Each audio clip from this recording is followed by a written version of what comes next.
ఓం నమః శివాయ శ్రీమాత్రే నమః. మిత్రులకి శ్రీభిలాషులకి అలాగే నన్ను ఇంతగా ఆదరిస్తున్న యూట్యూబ్ ప్రేక్షకులందరికీ కూడా పేరు పేరు ధన్యవాదాలు.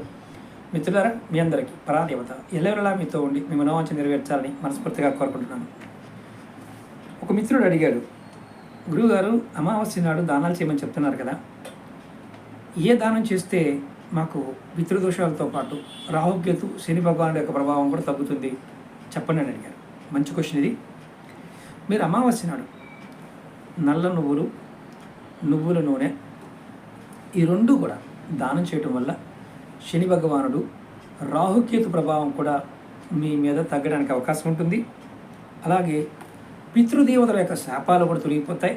ఇంకొక ముఖ్యమైన పాయింట్ ఏంటంటే, అవి మనస్ఫూర్తిగా చేస్తే మీకు మనశ్శాంతి లభిస్తుంది, పెద్దల యొక్క అనుగ్రహం కూడా లభిస్తుంది. ప్రయత్నం చేయండి, ఫలితాన్ని పొందండి. ఓం నమః శివాయ శ్రీమాత్రే నమః.